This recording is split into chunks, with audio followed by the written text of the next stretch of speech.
Here's a segment from a recent Gun Talk radio episode. You can listen to all the Gun Talk radio podcasts however you tune in, or check out guntalk.com for more. Maybe one of the most iconic brands known on the planet Earth is Colt. I don't care if you're into guns or not, you've heard of Colt, you know Colt. And we're joining me right now is Paul Spitale. And I'm just going to say this, and I don't want to embarrass you, but you're the guy who saved Colt. I appreciate the comments, Tom. You've always been gracious in your commentary, but there's a lot of people that work behind the scenes at Colt, and now with the CZ. Oh, shut up. You're the guy who saved Colt. Come on. You pulled it together. You made it happen. You got him out of bankruptcy, and then now you got him affiliated with CZ, and now you got the job, man. Yeah, super exciting. You're running the whole deal. Yeah, it's super exciting. So I couldn't be happier with the people that we have and the brands that we support. You know, when you talk about the iconic nature of Colt, the wonderful products that we make, but then you couple that with the legacy products of the CZ75, right, and now the new Scorpion and Shadow products, and then additionally Dan Wesson, which is an incredible brand. So these are things that really make it a lot easier for me to come in and do what we do. Of course, I'm your typical fan. The moment you walk up and say, well, let's talk about the things you don't have out yet. So when are you going to hit the new Dan Wesson revolvers? You're rolling your eyes like, you too, really? It's like everybody comes into the booth. It's like, yeah, I love what you've done, but let me ask you about the things you haven't done yet, right? Yeah. It's the nature of the beast. But you know what? The beauty of it, Tom, is that we have a lot of green space. You know, there's very few companies that are as old as Colt. You know, 1836, and here we are. We still have opportunities to go after this, which is, without argument, the biggest commercial market in the world. Sure. And we have opportunities to grow. I mean, we have a new bolt rifle platform, and it's super exciting to bring out something to consumers and say, hey, listen, as a hunter, as somebody that enjoys the hunting sports, here's a product in 6.5 Creedmoor and 308 that's a fantastic product. What do you call it? It's our no CBX rifle. Okay. So the CBX rifle, we have it in two platforms. One is which we're calling a tack hunter, so it's very much akin to a gun that somebody who likes the aesthetics of a tactical gun, but it also is lightweight enough for a hunting kind of platform. A chassis. And then we also have a chassis gun as a precision rifle platform. Okay. So one would be really earmarked for PRS shooters and those folks, and then the other one is a sub $1,000 price point MSR, and just a terrific product. Both come in 6.5 and 308, and gotten a lot of rave reviews on those products, and Now CZ, of course, has made fine bolt action rifles for a long time. Yeah. Is the new Colt bolt rifle, does it benefit from that background with CZ? So as you know, on my radar for a long time has been to get into this bolt rifle universe. Right, but you're a hunter. Well, we haven't had the ability, and so what helped was having the engineering support from the CZ. So we do share a bolt head. Okay. But that's where the similarities kind of end. So we have a different barrel nut attachment. We have a different trigger mechanism. It's a Colt barrel.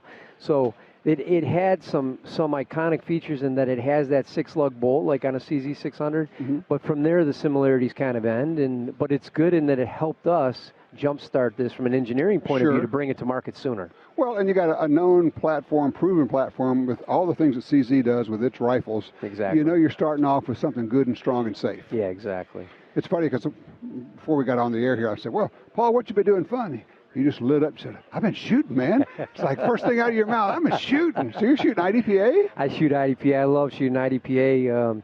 I also shoot a little Steel Challenge, USPSA, but for some reason, IDPA has always resonated with me because of the practicality of shooting with concealment.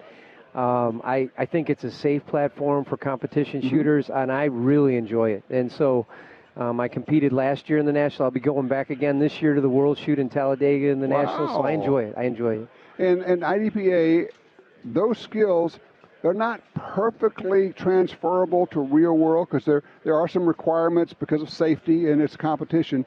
But I would say 90-95% of the skills you build in IDPA transfer completely over. Absolutely, and especially when they lay out scenarios. You get to a stage and they're laying out a realistic scenario that is a self-defense scenario that you have to kind of deal with and problem solve. And I've always liked that about IDPA. And whether they're teaching how you pie off an area or do these things, these are real-world things that we all learn in defensive classes. And I like the fact that IDPA celebrates that. And so it's been a great thing to be a part of. This is wrong. Because shouldn't have that much fun doing this. You're a gun company executive. You're not supposed to go shoot. I am. I enjoy it. I'm a reloader and a hunter and all of it. I know. You said you're going up to Michigan and working on the hunting grounds up there, and you love this stuff. I do. So, all right. So, as people walk into the Colt booth, what do they gravitate toward at this point? Are they still like just gaga about the revolvers? Oh, the revolvers are something special. Yeah. So as you know, when we wanted to bring the revolvers back, and everyone was, a little bit hesitant in the industry and even outside the industry, sure. I knew that it was going to be very successful. We had I thought a proven action, and that the leaf spring action that our lead engineers designed, I thought was phenomenal. We started out with the Cobra, then King Cobra, and then with the Python. Right. And really haven't looked back since 2017 when we introduced that product. It's been a huge win for us. And then, I don't know, our 1911s are more popular. I have a bigger backlog right now for 1911s than I've had since I started with Colt back in 16 and 15. Well, it's not like you don't have other people making them. Everybody's making 1911s. It's amazing. But you know what? We have that U.S. forged steel. All of our new, if you look at the attributes of our Colt competition, which I think is the best by far, if you're going to get a sub-$1,000 competition 1911, I challenge anybody to do something like that competition series. So you have value there. You have the Gold Cup series. You have all the things that we've done to kind of reinvigorate that 1911 line. I can't tell you how many people said, yeah, but I'd really like to have a Colt. Yeah. Right? It's like, I want a 1911, but I'd really like it to be a Colt. Well, for me, as a shooter, when people like Wayne Novak and Jason Burr and all these people say they like, Colt, and they respect working for a company that has those kind of steel forgings, and it's special to me. Stan Chen, he loves working on Colt steel, and that says something about our product. Yeah, absolutely. So, you're still making ARs, MSRs, right? Yeah. We make a lot of ARs. Sure we do. Okay. How's that market? It's been good. In fact, we just launched back at the SHOT Show the M5, which is kind of another evolutionary step of the M4. So all the ambidextrous controls are built into the receiver. We also attach the barrel differently. So we attach the barrel with it attaches more as a free-floated barrel, kind of like a quad rail, if you're familiar with the quad rail system. Sure. So that's the way our barrel nut attaches, and we've really been very successful with that platform, as you know.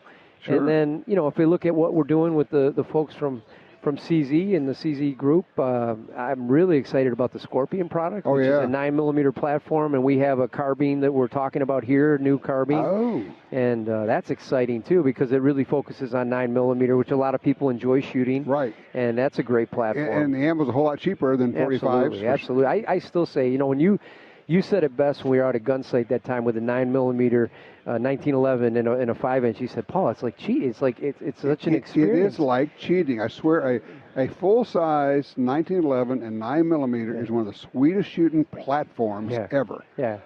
And all you need is a good trigger, and they all come with a good trigger. Yeah. Then some come with a really good trigger.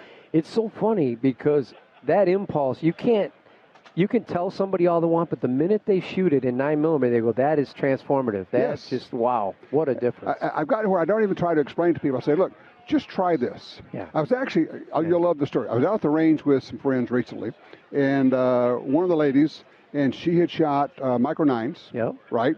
And I said, I want you to shoot this. I had a full-size 9mm 1911. And she shot like 3 times. Wow. Yeah. I said, okay. I loaded it back up. I said, now I want you to do something she'd never done before. I want you to shoot it left-handed, one-handed. She goes, what? Left-handed, one-handed.